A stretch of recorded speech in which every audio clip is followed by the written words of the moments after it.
Hey YouTube, this is Gmuddy, and this is my first video review or whatever you want to call it.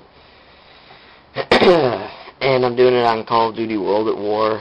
Now first, let me explain how my reviews are going to work. I have a different setup than most reviewers do. What I'm going to do is I'm going to rate the single player campaign of, I'm going to rate the different sections or portions of games. So, for example, I'm reviewing Call of Duty World at War.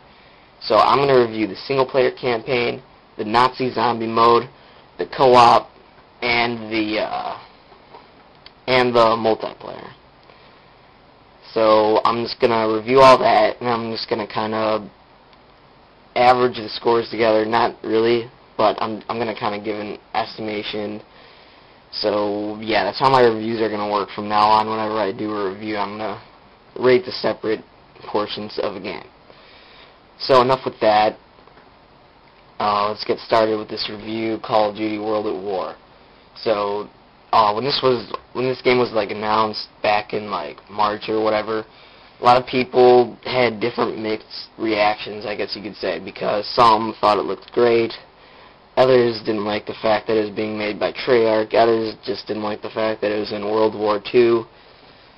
But I decided to get it purely because of the Nazi zombie mode, and also I was hoping maybe the single-player campaign would be good. And I was clearly wrong, so let's start out with the single-player campaign. This single-player campaign is frustrating as hell. I've never played something so fucking annoying in my life. It is so hard. Even on the recruit difficulty, it's still frustrating sometimes. And it's not so much because of the difficulty, it's more because of just what goes on in the game. For example, the grenade indicators are terrible. Or maybe it's not the grenade indicators, maybe it's the power of the grenades that is just, maybe they're just way too strong, but from what I've noticed is I've always thought I was far away enough from a grenade that I wouldn't be killed, and then it would end up killing me, and this would happen so frequently that I would really just want to take my PS3 and break it over my knee and then burn it. Literally, it's so frustrating. I don't know what else to say about that. And since the enemy throws grenades so often, it just comes together to frustrate you so much. The single-player campaign on normal difficulty will probably take you 6 or 7 hours to beat, and it is not fun. It's 6 or 7 hours of ass, pretty much, and not a good ass, like a terrible, terrible ass. So, yeah, the single-player campaign sucks. I'm going to give the single-player campaign a 6 out of 10 because as frustrating as it is, the graphics are very good. The graphics are very, very good. What else? There's a lot of good ideas. I'm going to give them some points for effort, too, because there's a lot of good ideas that they had in the game. They just didn't execute them right. And another problem that I had with the single-player campaign is you never knew what your objective was. I mean, you had your little compass in the corner of the screen, but that hardly did shit. You could hardly tell what you were supposed to do, or where, or why, or what the hell. And not to mention the story of the game sucks. I mean, Call of Duty 4 didn't have a great story, but it was good enough.